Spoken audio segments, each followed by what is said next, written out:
علیکم ورحمۃ اللہ وبرکاتہ۔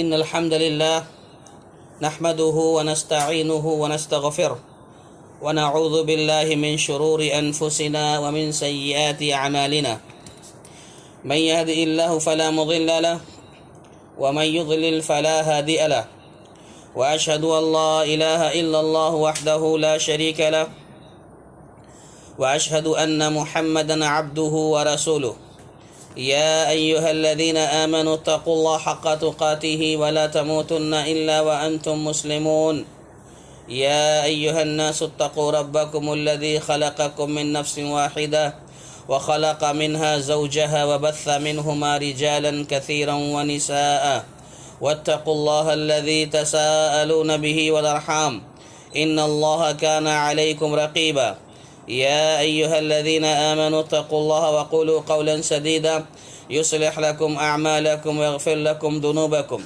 ومن يطع الله ورسوله فقد فاز فوزا عظيما أما بعد فإن خير الحديث كتاب الله وخير الهدي هدي محمد صلى الله عليه وسلم وشر الأمور محدثاتها وكل محدثة بدعة وكل بدعة ضلالة وكل ضلالة في النار اعوذ باللہ السمیع العلیم من الشیطان الرجیم من ہمزہ ونفخہ ونفثہ بسم اللہ الرحمن الرحیم الف لام میم ذلک الکتاب لا ریب فیہ ھدی للمتقین الذین یؤمنون بالغیب ویقیمون الصلاة ومما رزقناہم ينفقون والذین یؤمنون بما انزل الیک وما انزل من قبلک وبالآخرة هم يوقنون أولئك على هدى من ربهم وأولئك هم المفلحون۔ محترم سامعین، خواتین اسلام، دوستوں اور ساتھیوں، ساری تعریفیں، حمد و ثنا، عظمت و بڑائی، کبریائی اس اللہ رب العالمین کے لیے لائق و زیبا اور سزاوار ہے جو ہم سب کا خالق ہے، مالک ہے، رازق ہے۔ اس کے بعد بے شمار درود و سلام نازل ہو ہم سب کے آخری نبی احمد مجتبیٰ محمد مصطفیٰ صلی اللہ علیہ وسلم کی ذات گرامی پر، جن کی مختلف کوششوں کے نتیجے میں ہم تک دین اسلام پہنچا۔ اللہ کے فضل و کرم سے ہم نے سورہ فاتحہ کی مختصر سی تفسیر سماعت کر لی ہے۔ اب ہم آگے بڑھ رہے ہیں۔ دوسری سورہ ہے سورۃ البقرہ۔ یہ سورہ بھی مدنی سورہ ہے، یہ مدنی سورہ ہے۔ سورہ فاتحہ کے بعد سورۃ البقرہ،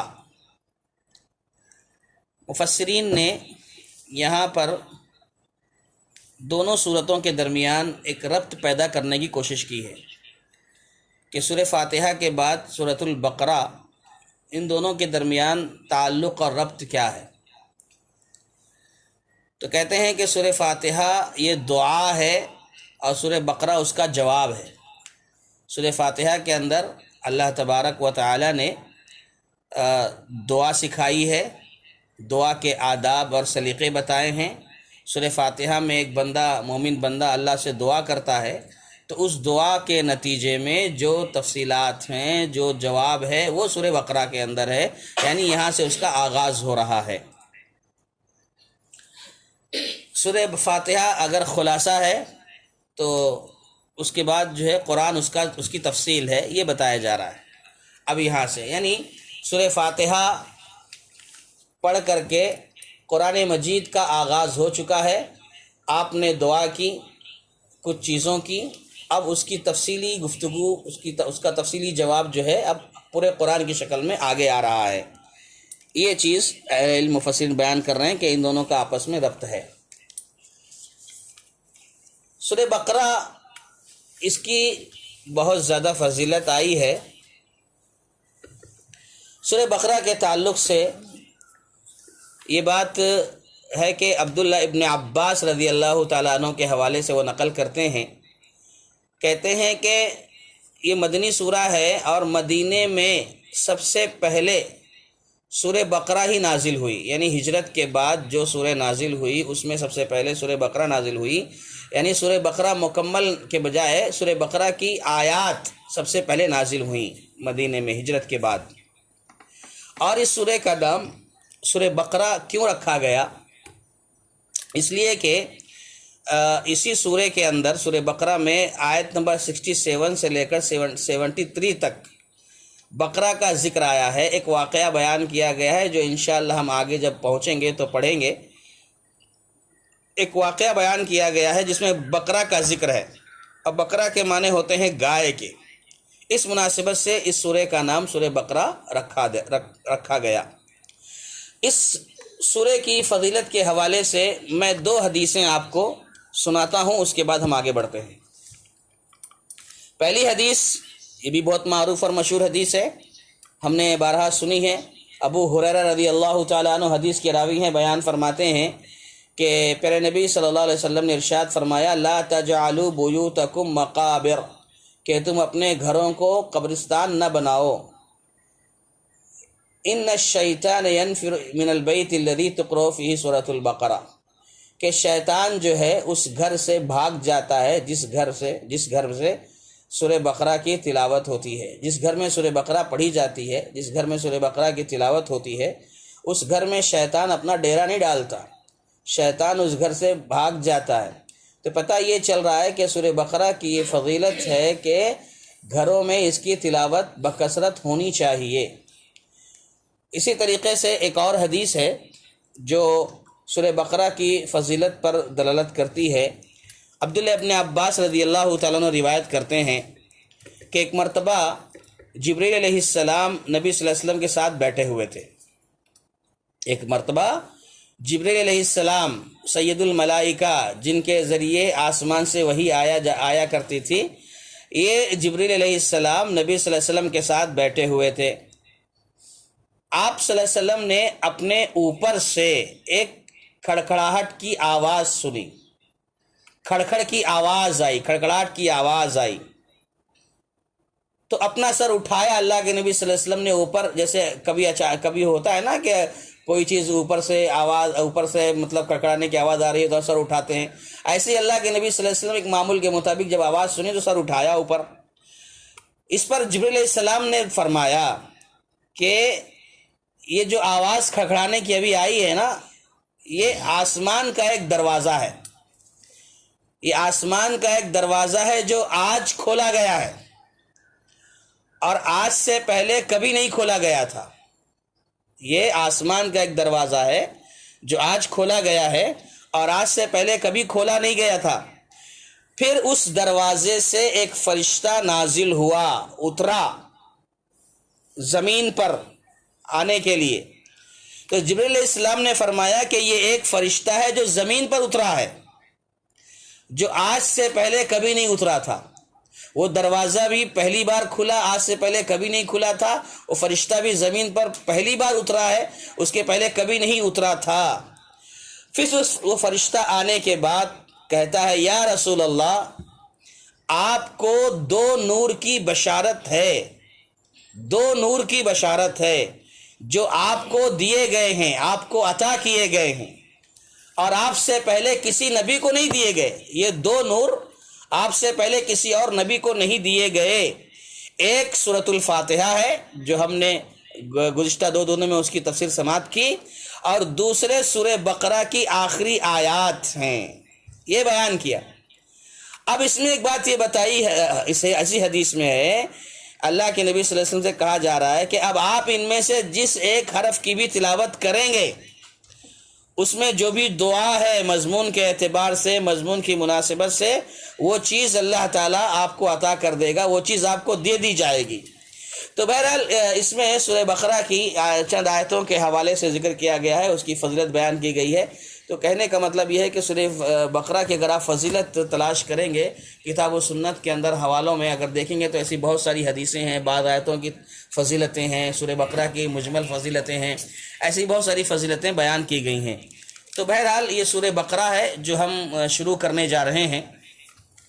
آئیے سب سے پہلے ہم ابتدائی آیات جو آپ کے سامنے تلاوت کی گئی ہے اس کا ترجمہ پہلے کر لیتے ہیں۔ الف لام میم ذالک الکتاب لا ریب فیہ، الف لام میم، اس کتاب میں کوئی شک نہیں ہے، ھدی للمتقین، پرہیزگاروں کو راہ دکھانے والی ہے، جو لوگ غیب پر ایمان لاتے ہیں، الذین یؤمنون بالغیب، جو لوگ غیب پر ایمان لاتے ہیں، ویقیمون الصلاۃ، اور نماز کو قائم کرتے ہیں، ومما رزقناہم ینفقون، اور ہمارے دیے ہوئے مال میں سے خرچ کرتے ہیں، والذین یؤمنون بما انزل الیک وما انزل من قبلک، اور جو لوگ ایمان لاتے ہیں اس پر جو آپ کی طرف اتارا گیا ہے اور جو آپ سے پہلے اتارا گیا، وبالآخرۃ ہم یوقنون، اور وہ آخرت پر بھی یقین رکھتے ہیں، اولئک علی ھدی من ربہم واولئک هم المفلحون، یہی وہ لوگ ہیں، یہی لوگ اپنے رب کی طرف سے ہدایت پر ہیں، اور اولئک هم المفلحون، اور یہی لوگ فلاح پانے والے ہیں، نجات پانے والے ہیں۔ یہ 5 آیتوں کا ترجمہ سیدھا سادہ آپ کے سامنے پیش کیا گیا۔ چلیے ہم ایک ایک لفظ کی جو بھی مناسبت ہوگی یا جو بھی سمجھ میں آئے گا آپ کے سامنے انشاءاللہ تھوڑی تھوڑی وضاحت کریں گے۔ سب سے پہلے جو لفظ ہے الف لام میم، الف لام میم سے اس سورہ کا آغاز ہو رہا ہے۔ آپ دیکھیں گے قرآن مجید میں ایسی کئی صورتیں ہیں جو اس طرح سے شروع ہوتی ہیں، جیسے الف لام میم ہے، الف لام را ہے، تا سین میم ہے، تاسین ہے، یاسین ہے، ایسے بہت ساری صورتیں ہیں۔ تقریباً 29 صورتیں ہیں قرآن مجید میں، تقریباً 29 صورتیں ایسی ہیں جن کے شروع میں اس طرح کے الفاظ استعمال ہوئے ہیں، اور انہیں حروف مقطعات کہا جاتا ہے۔ حروف مقطعات کہا جاتا ہے اس لیے کہ ان کو الگ الگ کر کے پڑھا جاتا ہے، الف لام میم الگ الگ کر کے پڑھا جاتا ہے، ان کو حروف مقطعات کہتے ہیں۔ ان کا جو معنی ہے، حروف مقطعات کا معنی، اس کے بارے میں کوئی مستند روایت نہیں ملتی ہے۔ مفسرین نے اپنے طور پر کہا ہے کہ یہ ایک اللہ کی طرف راز، اللہ کا راز ہے، یہ فلاں ہے فلاں، بہت ساری باتیں کہنے کے بعد آخر میں سارے مفسرین یہی کہتے ہیں واللہ اعلم بمرادہ، اس کا مراد، اس کا مطلب اللہ ہی جانتا ہے، اللہ بہتر جانتا ہے۔ تو بہرحال اس کے معنی کے بارے میں کوئی مستند روایت نظر نہیں آتی ہے۔ البتہ اللہ کے نبی صلی اللہ علیہ وسلم نے اتنا ضرور فرمایا ہے الف لام میم کے حوالے سے کہ میں یہ نہیں کہتا کہ الف لام میم ایک حرف ہے، بلکہ یہ کہتا ہوں کہ الف ایک حرف ہے، لام ایک حرف ہے، میم ایک حرف ہے، اور ہر حرف پر ایک نیکی، اور ایک نیکی کا اجر 10 گنا ہے۔ یہ سبحان اللہ اس کی فضیلت ہے جو بیان کی گئی ہے۔ تو بہرحال یہ حروف مقطعات ہیں، ان حروف کے ذریعے سے دنیا کے تمام لوگوں کو چیلنج کیا جا رہا ہے۔ ایک خاص بات، یعنی اس کو لانے کی وجہ کیا ہے، حروف مقطعات سے شروع کرنے کی وجہ کیا ہے؟ تو کہتے ہیں کہ ان حروف مقطعات کے ذریعے سے تمام دنیا والوں کو چیلنج کیا جا رہا ہے، چیلنج کیا گیا ہے کہ اللہ نے قرآن مجید جو اتارا ہے انہی حروف تہجی سے اتارا ہے۔ حروف تہجی جو الف لام میم الف با تا ثا جیم ہا خا، یہ جو حروف تہجی ہیں انہی سے پورا قرآن اللہ نے اتارا ہے، اور یہ وہ حروف تہجی ہیں کہ اس کے بارے میں تمہیں بھی علم ہے اور اس کا استعمال تم بھی جانتے ہو۔ حروف تہجی کا علم تمہیں بھی ہے اور تم بھی اس کا استعمال جانتے ہو، تو اگر تمہیں ذرا بھی کچھ معاملہ ہے اس بارے میں تو یہ قرآن چیلنج کر رہا ہے کہ اس جیسی کوئی سورہ بنا کر پیش کرو، کچھ پیش کرو اس جیسا بنا کر کے۔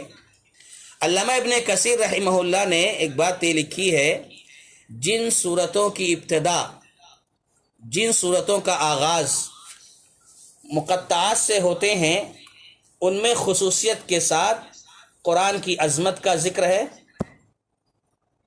اور اسی طریقے سے قرآن کے معجزے، یعنی اللہ کا یہ کلام عاجز کر دینے والا کلام ہے، اس پر زور دیا گیا ہے۔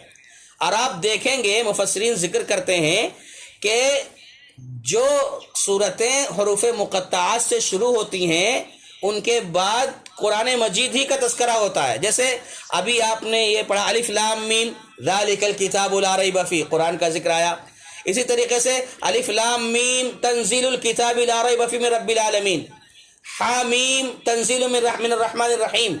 اس طرح سے کہ آپ دیکھیں گے جب اکثر و بیشتر جہاں پر حروف مقطعات سے صورتوں کا آغاز ہوا ہے وہاں پر قرآن ہی کی عظمت کو بیان کیا گیا ہے. اور یہ قرآن جو اللہ تبارک تعالیٰ کا عاجز کر دینے والا کلام، انسان کو ہرا دینے والا کلام، تھکا دینے والا کلام، کہ انسان اگر چاہے جیسا پیش کرنا تو اس کے بس کی بات نہیں ہے، اس طرح کا یہ کلام ہے. اس پر زیادہ زور دیا گیا ہے. اور اس میں جو واقعات ہیں ان کی صداقت، جو احکام و مسائل بیان کیے گئے ہیں ان کے برحق ہونے میں کوئی شک نہیں ہے، کوئی شبہ نہیں ہے، یہ بتایا جا رہا ہے.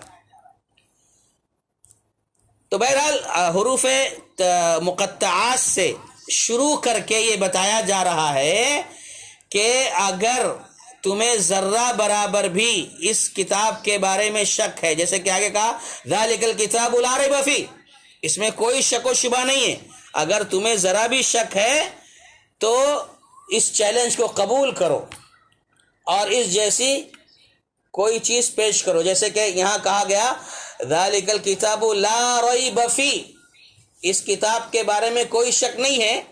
تو آپ اسی سورہ کے آیت نمبر 23-24 میں جائیے، قرآن کہتا ہے وَإِن كُنتُمْ فِي رَيْبٍ مِّمَّا نَزَّلْنَا، یہاں کہا جا رہا ہے ذالک الکتاب لا ریب فیہ، اس میں کوئی شک نہیں ہے. اور اسی سورہ میں اللہ آگے کہہ رہا ہے کہ وَإِن كُنتُمْ فِي رَيْبٍ مِّمَّا نَزَّلْنَا، ہم نے جو کچھ نازل کیا ہے اگر اس میں تمہیں شک ہے فَأْتُوا بِسُورَةٍ مِّن مِّثْلِهِ، تو اس جیسی کوئی ایک سورہ پیش کر کے دکھا دو. تو بہرحال خلاصہ کلام یہ ہے کہ حروف مقطعات کا آغاز جن صورتوں سے ہوتا ہے ان صورتوں میں خصوصیت کے ساتھ قرآن مجید کی عظمت کو واضح کیا جاتا ہے، اس پر زور دیا جاتا ہے، اس کے اعجاز کو بیان کیا جاتا ہے. اور اسی طریقے سے بیان کرنے کا مقصد یہ ہے کہ اگر تمہیں اللہ کے اس کلام کے بارے میں شک ہے تو آؤ، چیلنج ہے تمہارے کو، تمہیں قرآن چیلنج کرتا ہے، آؤ اس طریقے کا بنا کر پیش کرو. انہی حروف تہجی سے تو قرآن اللہ نے اتارا ہے. جو حروف تہجی کو تم جانتے ہو، علم تمہارے پاس ہے، اس کا استعمال تم کرتے ہو، بنا کے پیش کرو. تو اس طریقے سے مفسرین نے یہ باتیں بیان فرمائی ہیں. اب آگے دیکھیے الف لام میم ذالک الکتاب لا ریب فیہ. کتاب کے بارے میں میں نے مناسب نہیں سمجھا کیونکہ آگے بھی بہت ساری باتیں آئیں گی تو کتاب کے بارے میں ہم وضاحت آگے کر سکتے ہیں، لیکن کتاب سے مراد قرآن مجید ہے واضح طور پر. اس کے بعد دیکھیے ھدی للمتقین، ھدی للمتقین، اس کتاب کے بارے میں کوئی شک نہیں، یعنی یہ اللہ کی کتاب ہے، اس میں کوئی شک نہیں. اس کے بعد بتایا جا رہا ہے کہ ھدی للمتقین، یہ پرہیزگاروں کو رہنمائی کرنے والی ہے. دیکھیے یہاں پر اب کتاب حق کا، کتاب مبین کا، اللہ کی کتاب کا تعارف کرنے کے بعد کہ یہ اللہ تعالیٰ کی کتاب ہے، اس میں کوئی شک نہیں ہے، اس کا تعارف کرانے کے بعد اب اس کے پیغام کو بیان کیا جا رہا ہے. آگے اس قرآن کا، اس کتاب کا کیا پیغام ہے، اب یہاں سے پیغامات کا سلسلہ شروع ہو رہا ہے. اور آگے ہدایت پانے والے کون لوگ ہیں، ہدایت کس کے حصے میں آتی ہے، ان کے اوصاف کا ذکر کیا جا رہا ہے. ھدی للمتقین یہاں کہا گیا ہے، تو کیا قرآن صرف متقیوں کے لیے ہدایت ہے یا دنیا کے سارے انسانوں کے لیے ہدایت ہے؟ جبکہ قرآن مجید کی ایک دوسری آیت میں یہ کہا گیا ہے ھدی للناس شہر رمضان الذی انزل فیہ القرآن ھدی للناس، قرآن ھدی للناس ہے. اور یہاں کہا جا رہا ہے ھدی للمتقین، ذالک الکتاب لا ریب فیہ ھدی للمتقین، قرآن متقیوں کے لیے ہدایت ہے. اور دوسری جگہ کہا جا رہا ہے ھدی للناس، سارے انسانوں کے لیے بھی ہدایت کہا گیا ہے. تو اس سلسلے میں اہل علم نے جو باتیں بتائی ہیں، مفسرین نے جو ذکر کی ہیں، وہ میں آپ کے سامنے رکھتا ہوں. کہتے ہیں کہ یہاں جو ہدایت کا لفظ استعمال ہوا ہے، ہدایت للمتقین اور ہدایت للناس کے بارے میں جو بات بتائی گئی ہے کہتے ہیں کہ اس کو اس طرح سے سمجھا جا سکتا ہے کہ ہدایت کا ایک معنی ہوتا ہے راستہ دکھانا، رہنمائی کرنا. جیسے کہ ہم نے گزشتہ پرسوں آپ کے سامنے ہدایت کے بارے میں بتایا تھا کہ ایک ہدایت کا معنی ہوتا ہے رہنمائی کرنا، ایک معنی ہوتا ہے توفیق دینا، ایک ہے نا، یہ بات واضح ہوئی تھی. تو اسی کو سامنے رکھ کر کے مفسرین نے بات بیان فرمائی ہے کہ ہدایت کا ایک معنی ہوتا ہے راستہ دکھانا. تو اس اعتبار سے قرآن تمام لوگوں کے لیے ہدایت ہے، دنیا کے تمام انسانوں کے لیے ہدایت ہے. ہدی للناس یعنی یہ قرآن راستہ دکھا رہا ہے، یہ قرآن راستہ دکھا رہا ہے، رہنمائی کر رہا ہے. تو جو یہ اس معنی میں ہے ہدی للناس، رہنمائی کے معنی میں ہے. اچھا، دوسرا معنی ہدایت کا کیا ہے؟ منزل تک پہنچا دینا، یعنی توفیق دینا، جیسے کہ ہم نے ایک پرسوں کہا. تو اس کا معنی واضح طور پر سمجھنے کے لیے ایک معنی یہ کیا ہے کہ منزل تک پہنچا دینا. منزل تک پہنچانے کا کام کس کا ہے؟ اللہ تبارک و تعالیٰ کا ہے. تو ہدی للمتقین، منزل تک پہنچنے والے کون ہوں گے؟ متقی لوگ ہوں گے. فرق سمجھ میں آ رہا ہوگا میرے خیال میں. ہدی للناس میں جو معنی ہے ہدایت کا، یہ قرآن رہنمائی کرتا ہے سارے انسانوں کو کہ ہدایت پر وہ آ سکتے ہیں. اور ہدی للمتقین میں جو ہدایت کا لفظ استعمال ہوا ہے، اس میں یہ معنی ہے کہ منزل تک پہنچا دینا. اس لحاظ سے یہ کہا جا رہا ہے ہدی للمتقین کہ متقی لوگ ہی منزل پر پہنچتے ہیں، متقی لوگوں کو ہی ساری چیزوں کی توفیق ملتی ہے، سعادت نصیب ہوتی ہے. کیونکہ منزل پر وہی شخص پہنچتا ہے جو منزل پر پہنچانے والے کے کہنے پر چلتا ہے. اب منزل پر پہنچانے والا کون ہے؟ توفیق دینے والا کون ہے؟ اللہ رب العالمین ہے. تو جو اس بات پر یعنی عمل کرے گا، جو پہنچانے والے کی بات کو فالو کرے گا، وہی منزل پر پہنچے گا.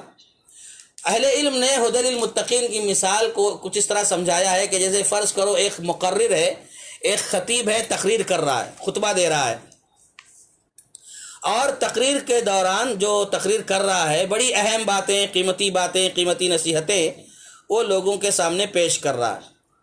تمام سامعین، حاضرین جو ہے مقرر کی، خطیب کی باتوں کو سنتے ہیں، سن سب رہے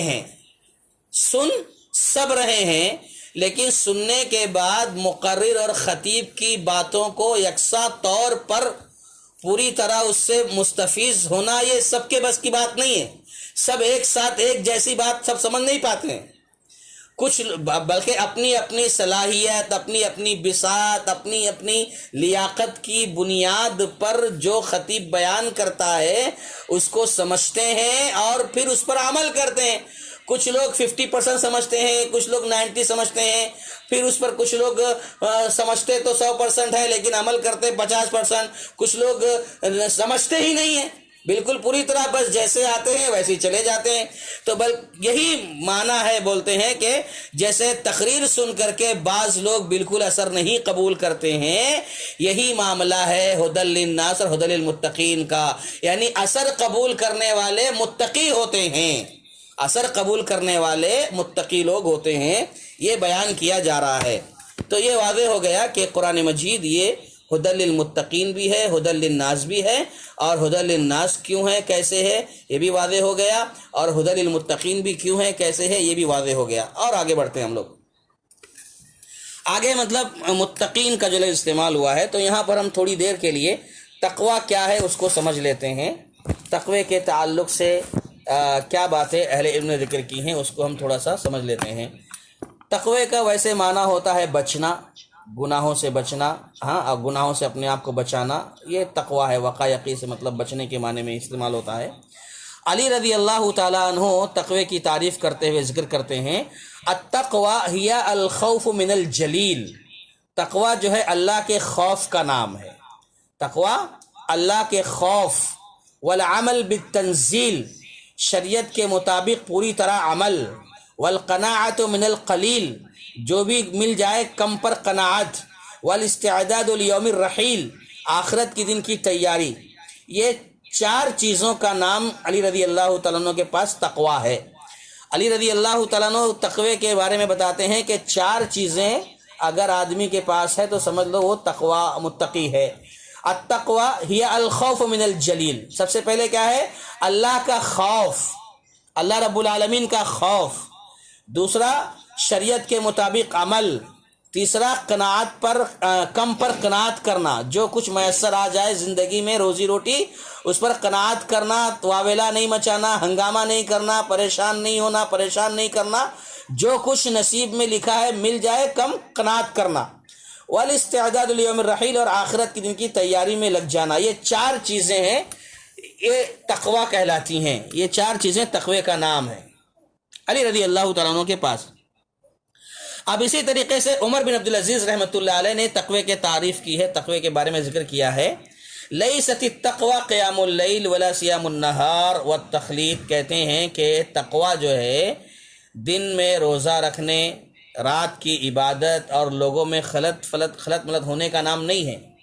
تقوی جو ہے روزہ رکھنا، دن میں رات میں عبادت کرنا، قیام اللیل کرنا اور لوگوں میں خلط ملت ہو کر زندگی گزارنا، یہ تقوی نہیں ہے، بلکہ تقوی جو ہے دراصل یہ ہے کہ اللہ کی حرام کیے ہوئے چیزوں کو، اللہ کے حرام کردہ کاموں کو چھوڑ دینا، جو اللہ نے حرام کیا ہے اسے ترک کر دینا اور اس کے فرائض کو بجا لانا، یعنی جو اللہ نے فرض کیا ہے اس کو انجام دینا، یہ تقوی ہے، یہ تقوی کی تعریف ہے جو عمر بن عبدالعزیز رحمۃ اللہ علیہ نے فرمائی ہے۔ اسی طریقے سے تقوی کے تعلق سے ایک صحابی جو بڑے مشہور و معروف ہیں اور صحابہ میں ان کا شمار علماء میں ہوتا ہے، عبداللہ ابن مسعود رضی اللہ تعالی عنہ نے بھی تقوی کی تعریف بیان کی ہے، اور خاص طور پر قرآن مجید کی وہ آیت ہے یا ایھا الذین آمنوا اتقوا اللہ حق تقاتہ، اتقوا اللہ حق تقاتہ کی تفسیر کرتے ہوئے عبداللہ ابن مسعود رضی اللہ تعالیٰ عنہ نے تقوی کے بارے میں لکھا ہے، تقوی کے بارے میں کہا ہے، کیا کہا؟ ان یطاع فلا یعصی، تقوی کیا ہے کہ اللہ تعالیٰ کی اطاعت کی جائے، اس کی نافرمانی نہ کی جائے۔ ان یطاع فلا یعصی، اللہ کی اطاعت کی جائے، اس کی نافرمانی نہ کی جائے۔ وَيُذْكَرْ فَلَا يُنْسَى، اللہ کا ذکر کیا جائے، اللہ کو یاد کیا جائے، اللہ کو بھولا نہ جائے۔ اور تیسرا نقطہ بتایا وَأَن يُشْكَرْ فَلَا يُكْفَرْ، وَأَن يُشْكَرَ فَلَا يُكْفَرْ، کہ اللہ کا شکر ادا کیا جائے، جو نعمتیں اللہ تعالیٰ دیتا ہے اس کی شکر گزاری کی جائے، ناشکری نہ کی جائے۔ تو عبداللہ بن مسعود رضی اللہ تعالیٰ عنہ نے تقوی کے بارے میں یہ کہا کہ اللہ کی اطاعت کی جائے، اس کی نافرمانی نہ کی جائے، اللہ کو یاد کیا جائے، اللہ کا ذکر کیا جائے، اس کو بھلایا نہ جائے، اور اللہ کا شکر بجا لایا جائے، اس کی ناشکری نہ کی جائے۔ یہ تقوی کی تعریف چند سلف کے اقوال سے میں نے آپ کے سامنے رکھی ہے، اس کو سمجھنے کی ضرورت ہے۔ اور ایک بڑی مشہور بات جو ہے ہم لوگ جانتے ہیں تقوی کے تعلق سے، وہ ابو ہریرہ رضی اللہ تعالیٰ عنہ کی طرف بھی منسوب ہے، عبداللہ ابن عمر کی طرف بھی منسوب ہے کہ وہ کانٹے دار جھاڑیوں سے گزرنے والا اپنے آپ کو جیسے بچاتا ہے ایسے ہی اپنے آپ کو گناہوں سے بچانا، یہی تقوی ہے۔ یہ تو بڑی معروف بات ہے، اس لیے میں نے اس کو یہاں ذکر نہیں کیا، صرف اشارہ کر دیا۔ تو بہرحال ھدی للمتقین یہاں تک بات ہو گئی۔ اب آگے چلتے ہیں کہ کہا متقیوں کے لیے ہدایت ہے، تو اب یہاں سے الذین یؤمنون بالغیب سے متقیوں کے اوصاف کا ذکر ہو رہا ہے کہ متقی کون لوگ ہیں، متقیوں کے صفات کا تذکرہ اللہ تبارک تعالیٰ یہاں سے کر رہے ہیں۔ اب دیکھیے پہلی آیت ہے الذین یؤمنون بالغیب، کہ جو لوگ غیب پر ایمان لاتے ہیں۔ اب ایمان، سب سے پہلے لفظ ایمان آیا ہے، ایمان کے بارے میں ہم لوگوں نے کافی الحمدللہ پڑھ لیا ہے۔ ایمان باللہ، ایمان بالملائکہ کی جب بحث ہو رہی تھی، اس کی وضاحت یا اس کا درس ہو رہا تھا، تو ایمان کی تعریفات میں سمجھتا ہوں آپ تمام لوگوں کو واضح ہے، اس لیے اس کو بیان کر کے وقت کو اس میں استعمال کرنا مناسب نہیں ہے۔ البتہ اتنا یاد رکھیں کہ ایمان کی جو تعریف اہل علم نے بیان فرمائی ہے وہ یہ ہے کہ اقرار باللسان، تصدیق بالجنان، عمل بالارکان، یزید بالطاعہ ینقص بالمعصیہ۔ یہ آپ لوگوں کو پتہ ہے کہ زبان سے اقرار کرنا، دل سے یقین کرنا اور عمل کرنا، اور یہ ایمان جو ہے آدمی کا نیکیوں سے بڑھتا ہے اور گناہوں سے گھٹتا ہے۔ اچھا، الذین یؤمنون بالغیب، غیب کے بارے میں بھی آپ پڑھے ہیں، جانتے ہیں غیب کسے کہتے ہیں۔ تو غیب سے مراد وہ ساری حقیقتیں ہیں، وہ سارے حقائق ہیں جو انسان کے حواس اور انسان کی عقل، انسان کی سوچ، انسان کی فکر سے ماورا ہے، یعنی انسان کی رسائی سے باہر ہے، انسان کی عقل کی رسائی سے باہر ہے، انسان سمجھ نہیں سکتا، انسان جان نہیں سکتا۔ بہت ساری حقیقتیں ایسی ہیں جن کو انسان سمجھ نہیں سکتا، اس کو غیب کہتے ہیں۔ یعنی غیب سے مراد وہ ساری حقیقتیں، وہ ساری چیزیں ہیں جو انسان کے حواس سے، انسان کے علم سے، انسان کی عقل سے، انسان کی سوچ اور فکر سے باہر ہے، اس کی انسان کی سوچ عقل پہنچ بھی نہیں پاتی وہاں تک، یہ غیب ہے۔ اور غیب جس کی خبر اللہ کے نبی محمد رسول اللہ صلی اللہ علیہ وسلم نے دی ہے۔ اچھا، ایمان بالغیب، غیب کی چیزوں پر ایمان لانا۔ سب سے پہلے ایمانیات اس میں پورے کے پورے شامل ہیں، اللہ پر ایمان، رسولوں پر ایمان، یہ ساری کی ساری چیزیں غیب کے اندر آتی ہیں۔ اور خاص طور پر ایمان بالآخرہ کے اندر عرش ہے، کرسی ہے، لوح ہے، قلم ہے، قیامت کی علامتیں ہیں، عذاب قبر ہے، حشر نشر ہے، اٹھنا ہے، پھر پل صراط ہے، میزان ہے، جنت ہے، جہنم ہے، یہ ساری کی ساری چیزیں، ان سب کا تعلق غیب سے ہے۔ الذین یؤمنون بالغیب، تو الذین یؤمنون بالغیب جو غیب پر ایمان لاتے ہیں، یعنی ان ساری چیزوں پر جس کو دیکھا نہیں ہے اس پر ایمان رکھتے ہیں۔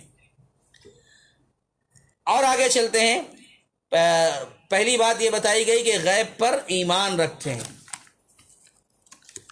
دوسری بات بتائی جا رہی ہے وَيُقِيمُونَ الصَّلَاةَ۔ یہاں دیکھیے، ہم سرسری طور پر پہلے بتا دیں آپ کو کہ یہاں پر تقریباً پانچ باتیں بتائی گئی ہیں۔ ایمان بالغیب ہے، نماز قائم کرنا ہے، انفاق فی سبیل اللہ ہے، ایمان بالکتب ہے، ایمان بالیوم الآخر ہے۔ یہ تقریباً پانچ بنیادی، اگر اس کو آپ اور کاؤنٹ کریں گے تو تھوڑا بڑھ بھی جائیں گے، لیکن بنیادی طور پر پانچ ہیں: ایمان بالغیب، اقامت صلاۃ، انفاق فی سبیل اللہ، ایمان بالکتب اور ایمان بالیوم الآخر۔ یہ پانچ چیزیں جو ہے ذکر کی گئی ہیں، جس کی ہم لوگ انشاءاللہ باری باری وضاحت سنیں گے، سمجھیں گے۔ تو الذین یؤمنون بالغیب کے بعد جو لوگ غیب پر ایمان رکھتے ہیں، پہلی چیز یعنی متقیوں کی جو صفت ہے، پہلی صفت یہ ہے کہ وہ لوگ غیب پر ایمان رکھتے ہیں۔ دوسری صفت بتائی جا رہی ہے کس کی؟ متقیوں کی۔ دوسری صفت متقیوں کی بتائی جا رہی ہے، وہ یہ ہے کہ وہ نماز قائم کرتے ہیں۔ اب دیکھیں، یہاں پر ایک بات مفسرین نے بیان فرمائی ہے کہ یہاں پر اقرؤوا الصلاۃ نہیں کہا گیا کہ نماز پڑھو، یا صلوا الصلاۃ نہیں کہا گیا کہ نماز پڑھو، بلکہ یقیمون الصلاۃ کہا، اقیموا الصلاۃ کہا گیا، نماز قائم کرو۔ ایک بات تو آپ یہ پہلے سمجھ لیں کہ جیسے آپ جانتے ہیں کہ عمل بھی ایمان میں شامل ہے، ہم نے اس کی وضاحت اس کے پہلے کبھی کی ہے۔ تو بہرحال کہا جا رہا ہے یقیمون الصلاۃ، نماز کو قائم کرنا، نماز پڑھنا نہیں کہا اللہ تعالیٰ نے۔ متقیوں کی جو صفت ہے، جو اوصاف ہیں ان کے، اس میں یہ بتایا جا رہا ہے کہ وہ نماز کو قائم کرنے والے ہیں، نماز پڑھنے والے نہیں بتایا، نماز قائم کرنے والے ہیں۔ تو یہاں پر ایک بات یہ سمجھنا ہے کہ قرآن مجید سے ہدایت حاصل کرنے کے لیے جہاں غیب پر ایمان ضروری ہے، وہیں پر عمل کرنا بھی ضروری ہے۔ ابھی اوپر جو بات ہوئی، غیب پر ایمان لانے کی بات ہوئی، تو قرآن مجید سے ہدایت حاصل کرنا، قرآن مجید سے فائدہ اٹھانا، جو بھی معاملہ ہے، یہ اس کے لیے شرط یہ ہے کہ غیب پر ایمان لایا جائے، اور غیب پر ایمان لانے کے ساتھ ساتھ ضروری ہے کہ عمل بھی کیا جائے، اور عمل بھی نماز پر، یعنی نماز کو بلا ناغہ 5 وقتہ نماز پابندی کے ساتھ پڑھی جائے۔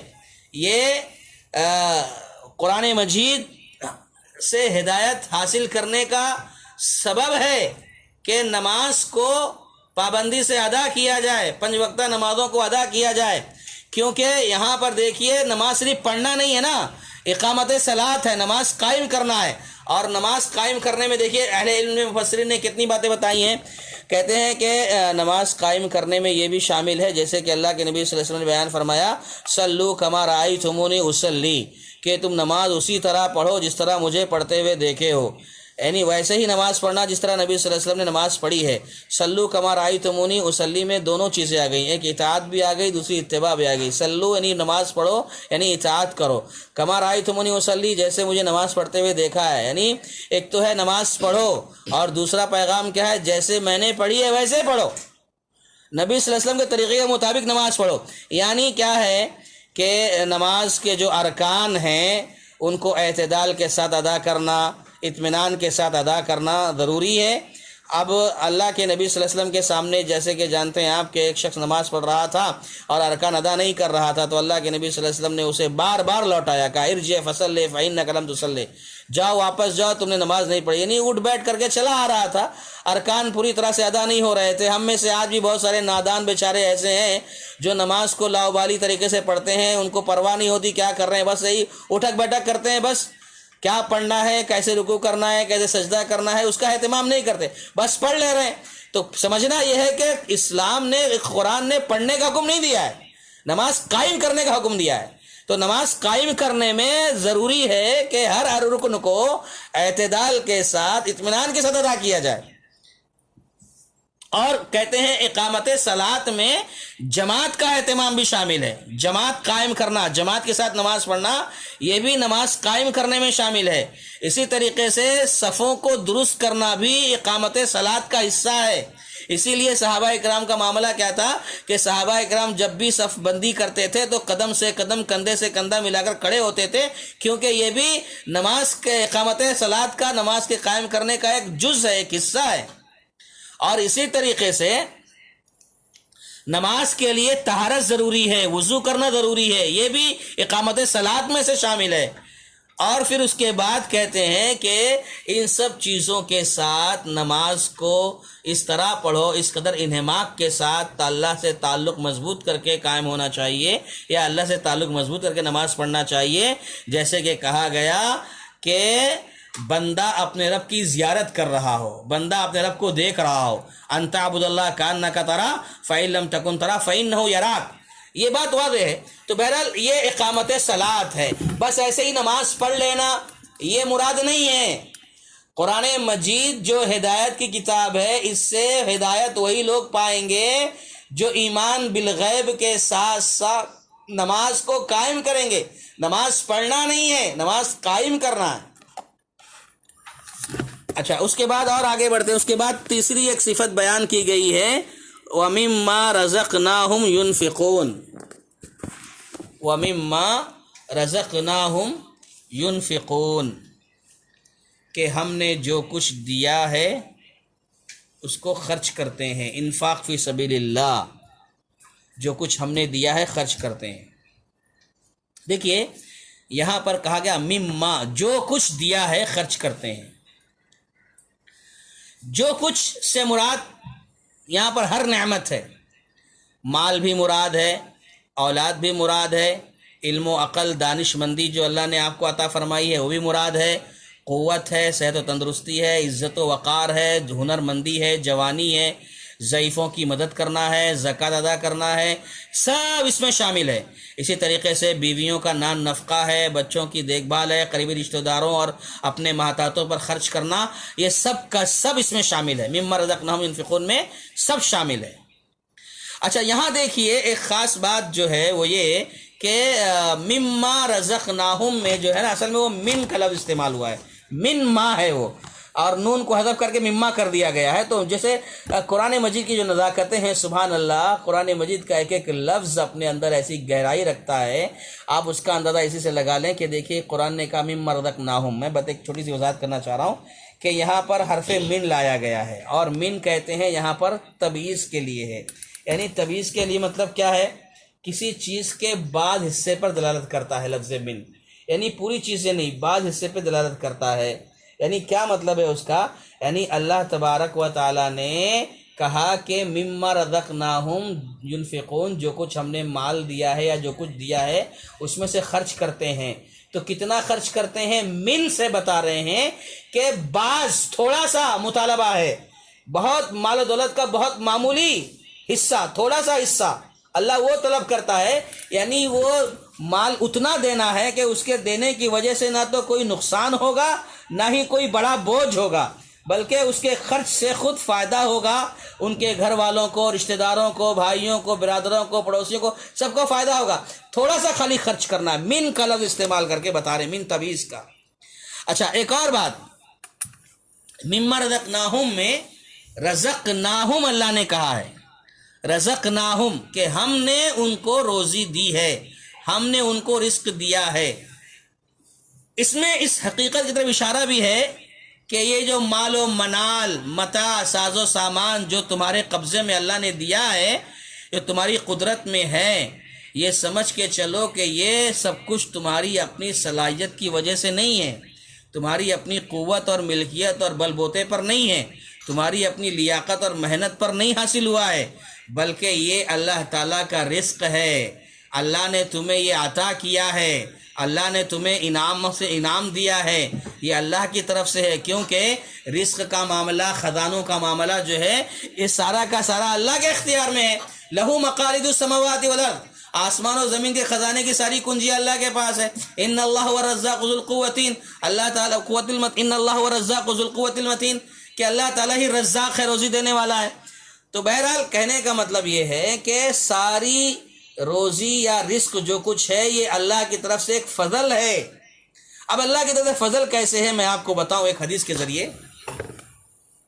کہ اللہ کے نبی صلی اللہ علیہ وسلم کے پاس بڑا مشہور واقعہ ہے۔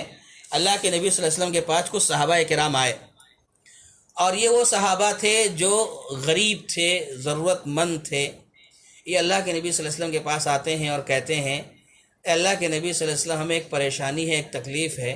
کیا پریشانی ہے؟ کہا کہ ہم لوگ بھی نماز پڑھتے ہیں، روزے رکھتے ہیں، ہم لوگ غریب ہیں، لیکن ہمارے وہ صحابہ جو مالدار ہیں وہ بھی نماز پڑھتے ہیں، روزے رکھتے ہیں، یہاں تک تو ہم لوگ برابر ہیں نماز اور روزے کے معاملے میں، لیکن اے اللہ کے نبی صلی اللہ علیہ وسلم، ہمارے جو مالدار صحابہ ہیں وہ اپنا مال جو اللہ نے ان کو عطا کیا ہے نا، اس مال کو وہ اللہ کے راستے میں جب خرچ کرتے ہیں تو خرچ کرنے کی وجہ سے ہم سے نیکیوں میں آگے بڑھتے چلے جا رہے ہیں۔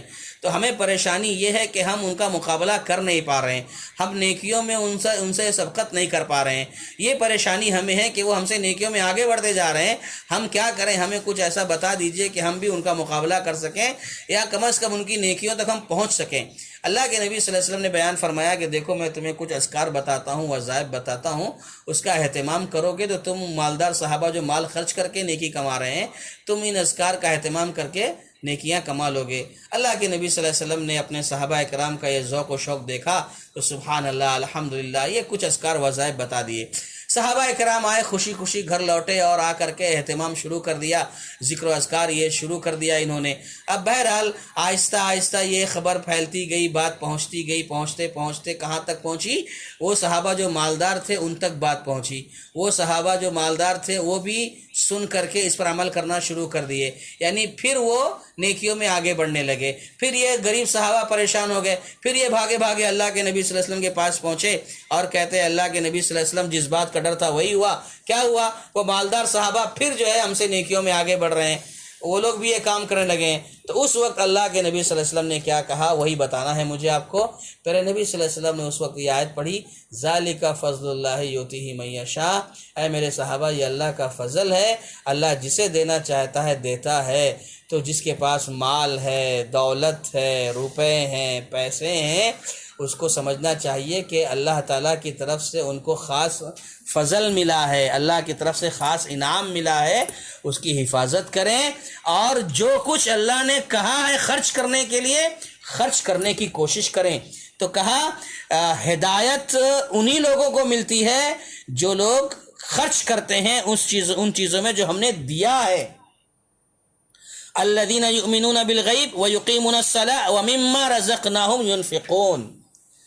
اچھا، اللہ کے راستے میں خرچ کرنے کے سلسلے کو دیکھو، ایک ایمان بالغیب کے ساتھ جوڑ دیا ہے۔ الذین یؤمنون بالغیب کہا نا، جو لوگ غیب پر ایمان لاتے ہیں تو غیبیات کی چیزیں ہم کو معلوم ہیں، اور نماز قائم کرتے ہیں تو نماز قائم کرنے کے بعد اس کا اجر و ثواب آدمی کو کتنا ملے گا یہ بھی غیب میں ہے۔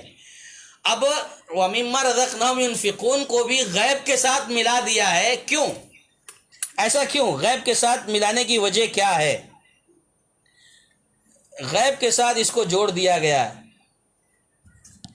تو اس کی وجہ یہ ہے، غیب کے ساتھ جو جوڑا گیا ہے اس کی وجہ یہ بیان کرتے ہیں کہ اللہ جو رزق اللہ تعالیٰ دیتا ہے، رزق کی جو کشادگی ہے، رزق میں جو بڑھوتری ہوتی ہے، یہ غیبی چیز ہے۔ رزق میں کشادگی کا تعلق جو ہے غیب سے ہے، کیونکہ انسان جب اپنے پورے رزق سے آگاہ نہیں ہے، پورے روزی سے وہ اپنے آگاہ نہیں ہے، تو یہ بھی غیب ہی کا معاملہ ہوا. یعنی اب اس کی روزی کتنی کشادہ ہے، کتنی اس میں برکت ہے، اس کا معاملہ غیب سے ہی ہے. جب وہ اپنے رزق کے بارے میں پوری طرح سے جانکاری نہیں رکھتا ہے، اس کو علم نہیں ہے، تو یہ معاملہ بھی کس غیب کا ہی ہوا. اور غیب کی جو چیزیں ہم نے پڑھی ہیں سورہ فرقان میں، سورہ لقمان میں، اس میں یہ بھی ہے کہ انسان کل کیا کمائے گا، کتنا کمائے گا، یہ کسی کو نہیں معلوم سوائے اللہ کے. تو رزق کا معاملہ بھی غیب سے تعلق رکھتا ہے. تو جب یہ معاملہ ہے غیب کا کہ جب اسے جب تم جانتے ہو کہ تمہیں خود پتہ نہیں ہے کہ تمہاری روزی میں کتنا اضافہ ہوگا، کتنی کشادگی ہوگی، جب تمہیں خود پتہ نہیں ہے، تو جب خرچ کرنے کی بات کی جا رہی ہے، جب خرچ کرو گے تو بدلہ ضرور ملے گا اور بے تحاشا ملے گا، اللہ خوب عطا کرے گا. اس لیے یہاں پر اس کو غیب کے ساتھ جوڑ دیا گیا ہے. یہ بھی بڑی پتہ کی بات ہے جو مفسرین نے الحمدللہ ذکر کی ہیں. اچھی بات ہے. الذین یؤمنون بالغیب ویقیمون الصلاة ومما رزقناہم ینفقون. ایک اور بات، الذین یؤمنون بالغیب ویقیمون الصلاة، کہ جو لوگ غیب پر ایمان لاتے ہیں، نماز قائم کرتے ہیں اور ہم نے جو کچھ دیا ہے اس میں خرچ کرتے ہیں. تو یہاں پر دیکھیے کہ جو عبادتیں ہیں، قلبی عبادت ہے اور اسی طریقے سے بدنی عبادت ہے، مالی عبادت ہے، اس کو یہاں پر ایک ہی آیت میں شامل کر دیا گیا ہے. کیسے؟ الذین یؤمنون بالغیب کا تعلق، غیب پر ایمان لانا، اس کا تعلق دل سے ہے. یہ دل کی عبادت ہے، قلبی عبادت ہے. اور ایمان میں مطلب سارا ارکان ایمان پورے شامل ہو گئے. تو الذین یؤمنون بالغیب میں کیا ہے؟ اس دل کی عبادت ہے، تعلق دل سے ہے اس کا. اچھا، اور اس کے بعد یقیمون الصلاۃ، نماز کی ادائیگی کا تعلق کس سے ہے؟ بدن سے ہے. تو یہ بدنی عبادت بدن سے ہے. وَمِمَّا رَزَقْنَاهُمْ يُنْفِقُونَ، ملی ہوئی روزی سے خرچ کرنا، اس کا تعلق مال سے ہے. تو گویا تقوی حاصل کرنے کے 3 اہم مقامات کو ذکر کیا گیا ہے، ایک جگہ جمع کر دیا گیا ہے. یعنی اس کا تعلق دل سے ہے اور بدن سے ہے اور مال سے ہے. تو بہرحال الذین یؤمنون بالغیب ویقیمون الصلاۃ ومما رزقناہم ینفقون، یہ متقی لوگوں کی 3 صفات بیان ہوئیں. اب آگے ایک اور صفت کا ذکر آ رہا ہے، وہ یہ ہے والذین یؤمنون بما انزل الیک، والذین یؤمنون بما انزل الیک وما انزل من قبلک. والذین یؤمنون بما انزل الیک، اور ایمان لاتے ہیں اس چیز پر جو آپ کی طرف نازل کی گئی. متقی جو لوگ ہیں ان کی ایک صفت یہ بھی ہے کہ اے نبی، آپ پر جو کچھ نازل کیا گیا اس پر ایمان لاتے ہیں. تو اللہ کے نبی صلی اللہ علیہ وسلم پر کیا نازل کیا گیا، کیا اتارا گیا؟ یہ بات واضح ہے، ہم سب جانتے ہیں کہ قرآن اور سنت، قرآن اور حدیث یہی اتارا گیا ہے. جیسے کہ سورہ نساء کی آیت میں اس کی وضاحت ہے، وَأَنزَلَ اللَّهُ عَلَيْكَ الْكِتَابَ وَالْحِكْمَةَ، کہ اللہ نے آپ پر کتاب اور حکمت اتاری ہے. یعنی کتاب سے مراد قرآن مجید ہے اور حکمت سے مراد حدیث ہے، سنت ہے جو اللہ تبارک و تعالیٰ نے اتاری ہے. تو والذین یؤمنون بما انزل الیک، کہ متقی وہ لوگ ہیں جو لوگ ایمان لاتے ہیں اس چیز پر جو آپ پر نازل کی گئی ہے. یعنی ایمان بالکتب پر ایمان، قرآن مجید پر ایمان اور حدیث پر ایمان، اس پر ایمان رکھتے ہیں. اس کے بعد کہا وما انزل من قبلک، صرف آپ پر جو نازل کیا گیا اسی پر ایمان نہیں رکھتے ہیں، ایمان نہیں لاتے ہیں، بلکہ جو آپ سے پہلے کتابیں اتاری گئی ہیں اس پر بھی ایمان رکھتے ہیں. انبیاء پر اتاری گئی جو بھی کتابیں ہیں اس پر ایمان لانا، جیسے خاص طور پر توریت ہے، انجیل ہے، زبور ہے، صحیفہ ابراہیمی ہے، یہ ساری جو کتابیں ہیں اس پر ایمان لانا، اور ان کی جو حقیقتیں ہیں، ان کے جو حقائق ہیں ان پر بھی ایمان لانا، یہ ضروری ہے. اب جو لوگ کسی پیغمبر یا رسول پر وحی کا اترنا اس کو نہیں مانتے، ان کے لیے قرآن میں کوئی رہنمائی اور ہدایت نہیں ہے. دیکھو، ایک چیز ذکر یہ کی ہے کہ ایک تو آپ پر جو نازل ہوا اس پر ایمان لانا ہے، اور ساتھ ہی ساتھ یہ بھی بتایا جا رہا ہے کہ جو آپ سے پہلے انبیاء گزرے ہیں ان پر جو نازل ہوا، جو کتابیں نازل ہوئی اس پر بھی ایمان لانا ہے۔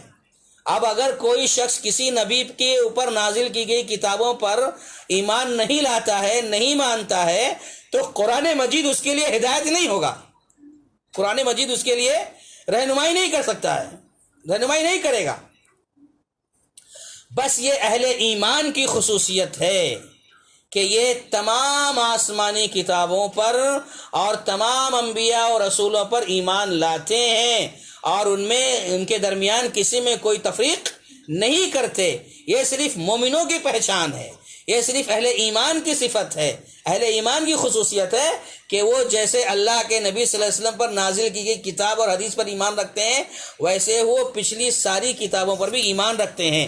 البتہ ایمان سب پر رکھنا ہے، لیکن عمل جو ہوگا وہ نبی صلی اللہ علیہ وسلم پر نازل کی گئی کتاب پر ہوگا، رسول اللہ علیہ وسلم جو لے کر آئے اس پر ہوگا۔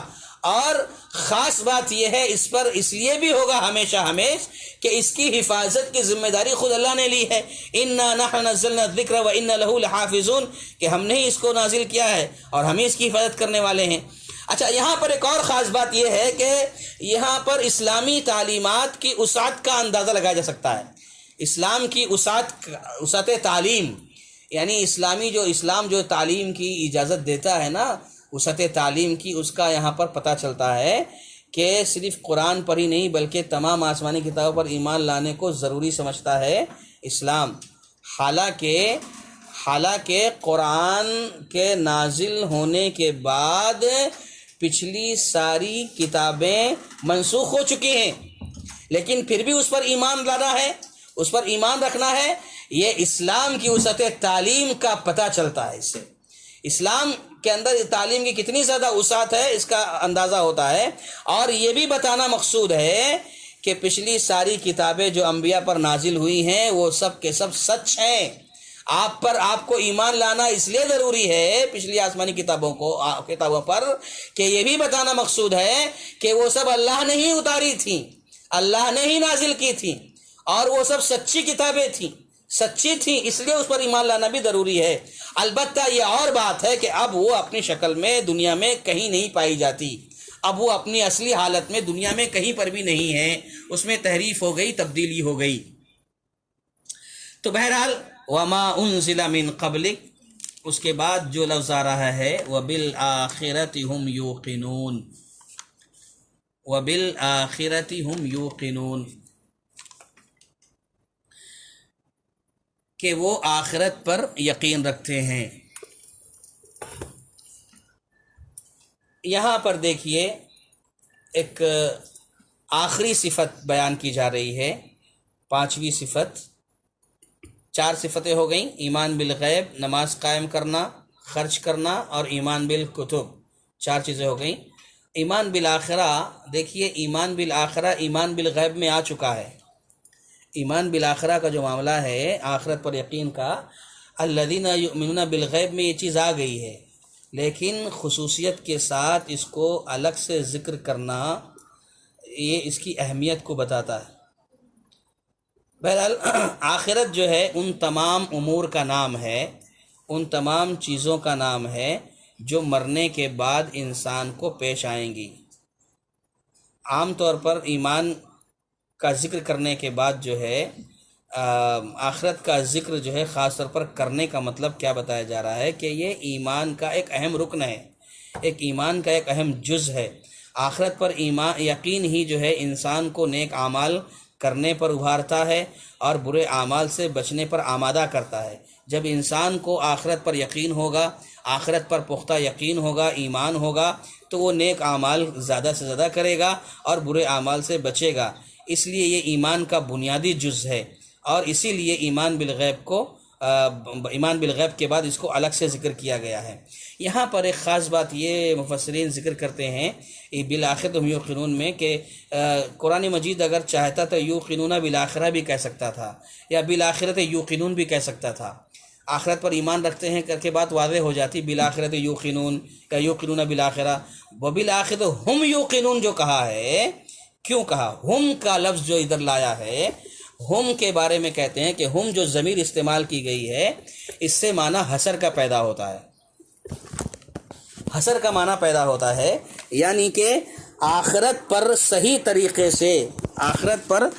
طریقے سے ایمان لانے والے حقیقت میں کون ہیں؟ یہی مسلمان ہیں، آخرت پر صحیح یقین رکھنے والے اہل اسلام ہی ہیں، مومنین ہیں۔ جو لوگ دوسرے ہیں مسلمانوں کے علاوہ، اہل اسلام کے علاوہ، اہل ایمان کے علاوہ جو لوگ ہیں، ان کا معاملہ تھوڑا سا الگ ہے۔ دیکھیے ہم ضمیر جو استعمال کی گئی ہے، اس سے یہ بتانا مقصود ہے کہ آخرت پر صحیح معنوں میں یقین جو ہے یہ صرف مسلمان ہی رکھتے ہیں۔ دوسرے لوگ جو بھی ہیں ان کے عقائد میں حقیقت میں بہت ہی خرافات ہے، اوہام ہے، بیکار کی چیزیں ہیں، وہ سب شامل ہے۔ جیسے آپ مثال کے طور پر یہود و نصارہ کے تعلق سے دیکھیے کہ آخرت کے حوالے سے یہود و نصارہ کا یہ دعویٰ ہے کہ وہ سب جنتی ہیں۔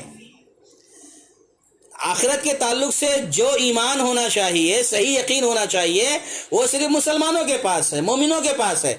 اب دوسرے لوگوں کے پاس وہ تصور نہیں ہے، آخرت پر جو ہونا چاہیے وہ تصور نہیں پایا جاتا۔ یہودی کیا کہتے ہیں، یہود و عیسائی کیا کہتے ہیں کہ ہم تو جنتی ہیں، ہم جنت ہی میں جانے والے ہیں، اور اگر ہم جہنم میں گئے بھی تو کیا چند دنوں کے لیے جائیں گے، لن تمسنا النار الا ایاما معدودات، چند دنوں کے لیے جہنم میں چھوئے گی، بس یہ ان کا دعویٰ ہے۔ کس کا؟ یہودیوں کا اور عیسائیوں کا۔ اور رہے ہندو جو ہمارے ہاں ہیں، ہندوؤں کی جو تعداد ہے، ہندوؤں کا جو معاملہ ہے آخرت کے بارے میں ان کا یقین کیا ہے؟ یہ ان کے پاس صحیح تصور نہیں ہے۔ ان کے پاس تناسخ ارواح کا عقیدہ پایا جاتا ہے۔ تناسخ ارواح کا مطلب کیا ہے؟ روحیں ادھر ادھر آتی جاتی ہیں۔ تناسخ ارواح، تناسخ کا معنی یہ ہے مرنے کے بعد کیا ہوتا ہے، جو نیک لوگ ہوتے ہیں وہ کسی بہتر اچھے جاندار میں منتقل ہو جاتے ہیں۔ جو اچھے جانور ہوتے ہیں نا، جو نیک لوگ ہوتے ہیں، وہ اچھے جانوروں میں ان کی روحیں منتقل ہو جاتی ہیں۔ اور جو برے لوگ ہوتے ہیں دنیا میں، جنہوں نے کرپشن کیا ہے، فساد کیا ہے، بگاڑ مچایا ہے، ایسے لوگوں کی روحیں جو ہے کسی برے جانور میں منتقل ہو جاتی ہیں، جیسے کتا ہے، چوہا ہے، ایسے لوگوں کے اندر ان کی روحیں منتقل ہو جاتی ہیں۔ یہ ہندوؤں کے عقیدہ پایا جاتا ہے آخرت کے تعلق سے۔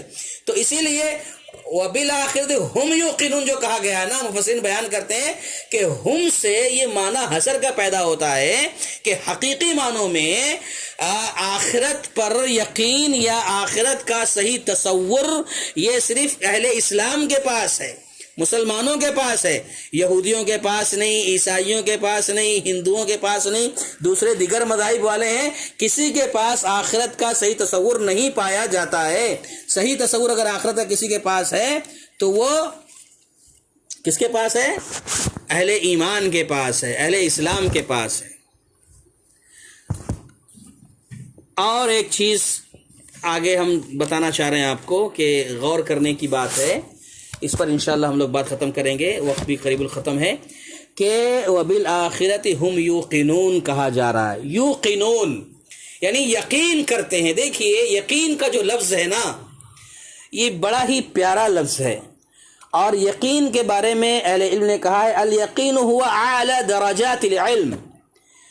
یقین جو ہے علم کے اعلیٰ درجے کو کہا جاتا ہے، علم الیقین کہا جاتا ہے۔ علم الیقین کا سنا ہوگا، یعنی یہ یقین کا مطلب ایسا ہے کہ اس میں ذرا بھی شک نہیں ہے۔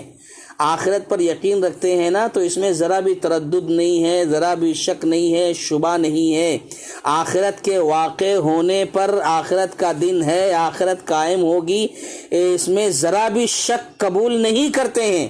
اب دیکھیں یہ علم کا اعلیٰ درجہ ہے، یقین علم کا اعلیٰ درجہ ہے۔ اب علم جو انسان حاصل کرتا ہے نا، وہ علم انسان کا کبھی کبھی ایسا بھی ہوتا ہے کہ بعض لوگ کبھی اس میں کچھ شوشہ چھوڑ دیتے ہیں، کچھ شبہ پیدا کر دیتے ہیں، کچھ بعض اعتراضات یا سوالات کچھ ایسے الٹے سیدھے کر دیتے ہیں، تو آدمی کے پاس جو علم ہوتا ہے نا، تو لوگوں کے شبہ کی وجہ سے اس کا جو علم ہوتا ہے، وہ جس چیز پر علم رکھتا ہے اس میں وہ شک میں پڑ جاتا ہے، وہ اپنے علم کے بارے میں وہی خود کنفیوز ہو جاتا ہے۔ علم کبھی ایسا بھی ہوتا ہے کہ انسان کو شک میں مبتلا کر دیتا ہے۔ آدمی کے پاس ایک علم ہے، ایک چیز کے بارے میں جانتا ہے، لیکن بعض لوگ شبہ پیدا کر دیتے ہیں تو اس میں کیا ہو جاتا ہے، اسے شک ہو جاتا ہے۔ مگر جب یقین کے مرحلے کو پہنچ جاتا ہے، علم جو ہے یقین کے مرحلے کو پہنچ جائے تو ایسے شبہات لاکھ آئیں، ایسے اعتراضات لاکھ آئیں، اس میں شک کبھی بھی پیدا نہیں ہوتا، اسی لیے اس کو علم الیقین کہا جاتا ہے۔ اور یہی راسخ علم ہے جو شک و شبے کو قبول نہیں کرتا ہے۔